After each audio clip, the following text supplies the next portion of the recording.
Today, I'm going to be talking about a SQL-based metrics layer powered by DuckDB. I'm Mike Driscoll. I'm the co-founder and CEO at Rill Data, and just really excited to share what we've been working on as a team. So what do I want folks to take away from this talk? A few questions I hope you get answered. One is, why do we feel, like many, that metrics are the core building blocks of analytics? Why should they be defined in SQL? Why is DuckDB the ideal engine to manage metrics? And finally, I'll speculate on everyone's favorite topic, AI, and how that can accelerate potentially metrics modeling and exploration. So just first, what's Rill? We're a BI tool. There's a lot of BI tools out there, but we are a BI tool that's uniquely designed to take advantage of DuckDB's incredible performance. We're optimized for OLAP engines, so slicing and dicing in Rill is instant. We don't hold back. We really design the experience of using Rill to be almost like driving, an automobile with a stick shift. We also embrace BI as code, so big believers in local development and then being able to publish what you work on locally, globally through Git workflows. And then really what I'm here to talk about today is a metrics-first philosophy. So at Rill, we think that you shouldn't have to actually design dashboards. Most of us, frankly, are not designers of dashboards. We're not good at picking colors and thinking about pie charts. With Rill, you design your metrics model, and then we auto-generate the dashboards. And in fact, we also auto-generate the experience you get with that dashboard. Okay, so I'm feeling lucky today. I am going to do a live demo of a DuckDB-powered metrics dashboard. Now, of course, with DuckDB, what's great is we can develop locally. So even if you're on a plane or you're at a conference and the Wi-Fi goes out, you can usually rest assured that you might be okay. So if you want to try at home, or you think you want to kill my internet connection, you can go ahead and download Rill with this curl command. It's very simple to do. I've already downloaded Rill, so I'm just going to make sure the version's up to date. Looks pretty good. And we're going to go ahead and actually build a new project called DuckCon 6. So Rill runs in localhost, opens up, and you have a few options. You can look at a template project, but what I'm going to show off today is how Rill is able to build a metrics layer from some data and then build a dashboard on top of that metrics layer in just a few minutes. And I've got some interesting data that I was able to scrape. A lot of public data out there. Lots of companies are, I guess, scraping public data these days. But I've got a GitHub scrape of every commit that's been made by the DuckDB development team since 2018. It's a Parquet file, my favorite format. I'm going to open it up here. And, look, DuckDB on a Apple Silicon doesn't even blink, right? A few 100,000 rows. But there's an option here. You can see it brought in that Parquet file. It's giving us some profiling information on the side, imported the source successfully. And we have an option to generate a dashboard with AI. So we'll see if GPT 4.0 is still working right now. But if it is, what we're doing is we're making a call out to OpenAI. It's taking a look at a sample of that GitHub commit data. And just like that, we've actually built a metrics model and a dashboard on top. So just to kind of take a look here, what's happened is there's a dashboard file, that's BI as code. Under the covers, that's a YAML file. We've got a source file, of course, that already came in. And then we've got this metrics model that defines about 10 measures. And actually, every time I run this, GPT gets a little smarter. You can see it's defining a set of aggregate measures, total commits, total merge commits, average additions per commit. And then a set of dimensions that we might be interested in, like the commit hash or the username. So I can actually go to the dashboard here, and I can browse this locally. First of all, we can see some pretty good trends. The DuckDB team has been pretty busy since 2018. And I can zoom in on this one area right here and see that something was going on September 30th.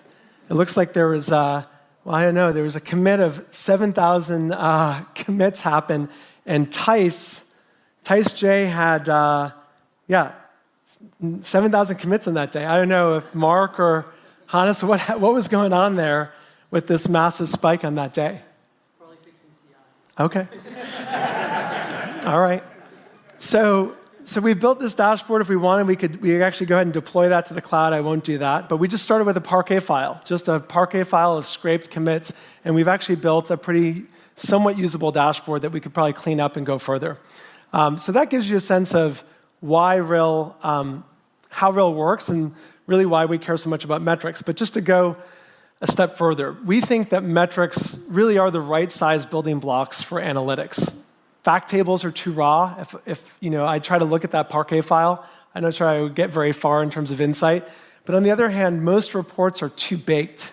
If I just gave you a PDF of a bunch of graphs, and frankly, we all look at GitHub Analytics a lot, you don't get a lot of insight when you just get a baked report. And so metrics are great because they're flexible. A metric is an aggregate function. This is quoting Julian Hyde, who's been doing some work on metrics in SQL. But metrics are aggregate functions that can be evaluated in different contexts. And so they've got shape to them. We all know that here revenue is sum of sales. But then there's these different contexts, predicate contexts. You can think about revenue in Europe or Amsterdam. You can think about time and looking at revenue for the last quarter or year. So the flexibility is really important when we think about analytics. That's the way we look at data all the time. Metrics are fast. So one of the things, of course, we love about DuckDB is it's insanely fast. But there are some memory limits, of what you can put even now on your laptop. And so being able to actually pack more kind of information into what you can put in DuckDB is great.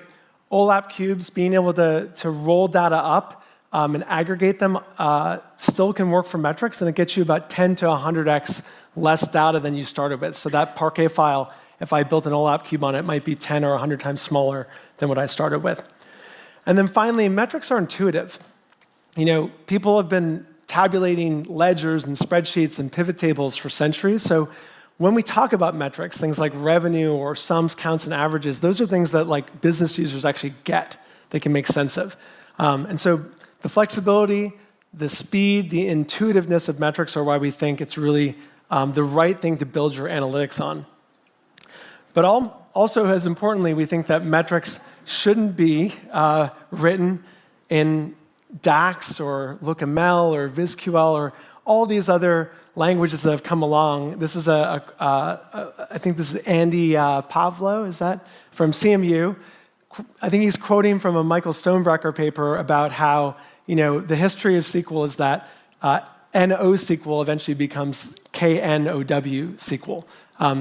People basically learn SQL and they adopt it for almost everything. And I think we've seen that with DuckDB shifting left. More and more ETL is being done with SQL, and I think we will probably see more and more SQL shifting right, going kind of upstream of databases and being involved in BI applications like Rill. And then, Eric, I won't say his last name, but Eric B. from Modal had this great blog a few years ago. Look, no one wants to learn your garbage query language, right? So I think as developers, probably we should all be careful not to think we're going to do a better job than SQL. And maybe Hannes and Mark, you guys are the exception, because group by all is a pretty good syntax. So you can keep developing your own query language, but the rest of us shouldn't do that. And so in Rill, what we've really been working on the last, I would say, 6 to 12 months, among other things, is building a visual metrics editor in that tool, Rill Developer, that I downloaded and was showing off, where you can actually go in and you can define your measures, your aggregate measures, just in SQL. You can put case statements in. You can use all the power and the expressivity of SQL. It's DuckSQL, which is great.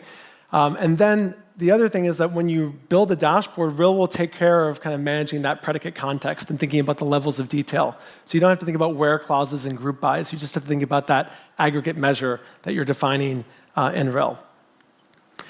I just threw this out here because Julian is an architect at Looker who's been thinking about putting measures in SQL for a long time. I would be remiss if I didn't give him credit. This is not like most things, not my idea. And I would say we're early. What Rill's doing is not, we're not a pure SQL metrics layer yet. There's a lot of foundational work that has to happen. I'm optimistic that some of the work that's being done with DuckDB and your parser might actually allow someone like Julian to bring his ideas to life. Okay, so I'm just going to say a few more words about kind of the metric stack and how Rill operates, and again, why we think a metrics layer is really important, and frankly, what architectures we support for metrics layers. So a lot of what I would call legacy metric stacks are built on tools like data warehouses like Snowflake and Redshift and BigQuery. And a lot of traditional BI tools, Tableau, Looker, and Sigma, basically act as, I would call them like SQL compilers. They just kind of rewrite SQL and send it like down the transom.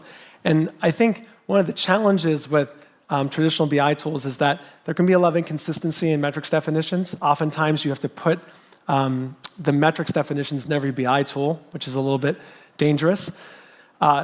Also, many BI tools aren't really thinking about OLAP, so they're really just running regular, standard, full table scans on big tables. And when we go into customers, sometimes we just see some pretty awful things happening, and now Snowflake's not really incentivized to help their customers avoid full table scans. And then I would say the last piece is just in terms of dialects and coding languages. The nice thing about SQL is we all know it, and I think one of the reasons why JavaScript was very successful in terms of Node.js was that we were able to take one language and move it from client to server and kind of interchangeably. I think if we can move towards SQL on the right side of databases, not just on the left side, we'll have that same ability. So that gets us to what I think the architecture of a DuckDB-powered metric stack should be. Consistent metrics definitions. We can have a single layer where we store all of our definitions of what these metrics are. Obviously, you get the speed. OLAP queries are going to be much faster, and you get SQL everywhere, up and down the stack. So you can take predicate logic and you can push it down. We're already seeing that with DuckDB quite a bit.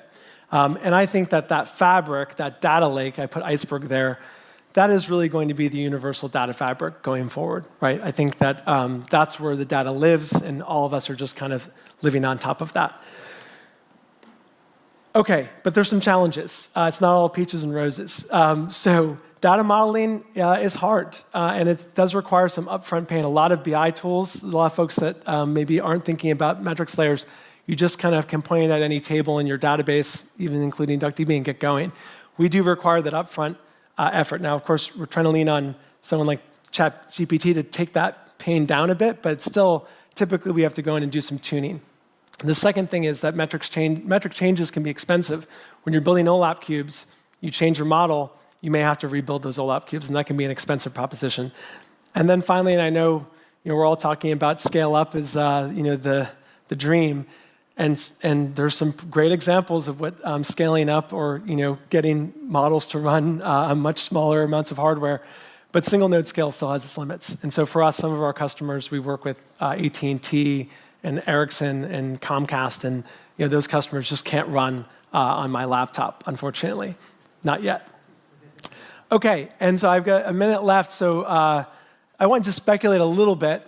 This is, what can we think that metrics would, what do they mean for the world of AI? And I think you just saw that actually, it's actually not BS. We kind of surprised ourselves. More than 80% of Rill's metrics layers and dashboards are now built the first time around using GPT-4o. So I use it all the time. So it's actually one of those non-BS uses of AI.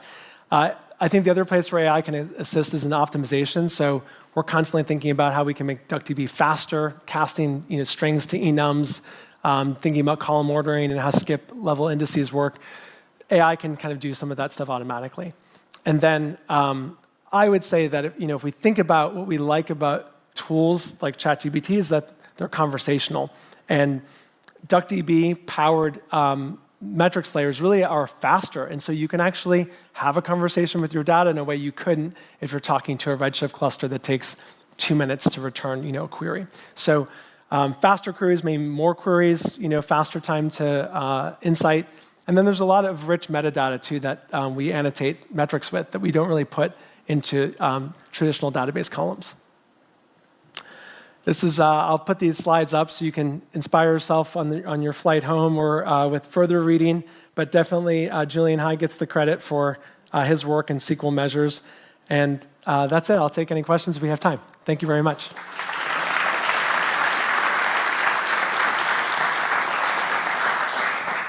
Thank you very much for your talk, Mike. I have a bunch of questions. Again, as we are returning from the break, QR code gets you to the Slido. You can ask and upvote questions.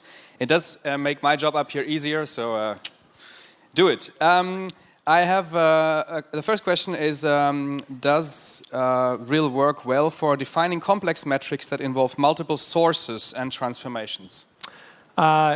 It does, because those typically the way we would recommend is you do a lot of modeling in just SQL, and then once you've got your kind of, we usually think of a one big table model.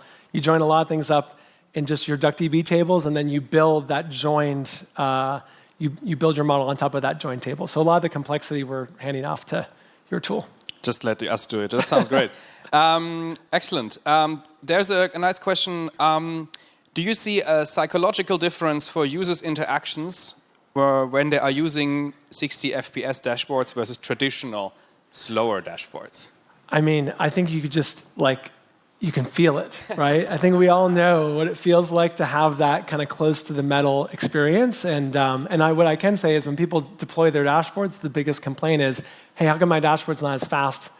Because it's, now we're doing round trips to US East 1A. So even that 60 milliseconds for sure adds up, which is why we all love DuckDB on our laptops. Yeah, we appreciate it that you like it so much. Then there is a question about the metrics. So somebody asked, I didn't see you defining the metrics. Can you explain how that works? Where do you define the metrics? Okay, yeah. Well, you go into the,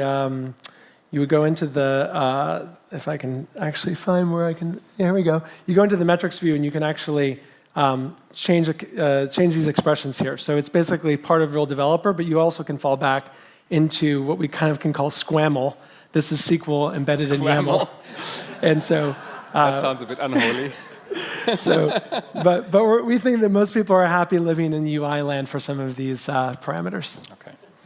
Yeah, very cool. Then maybe one more question. Have you considered replacing ChatGPT with locally run self-hosted models?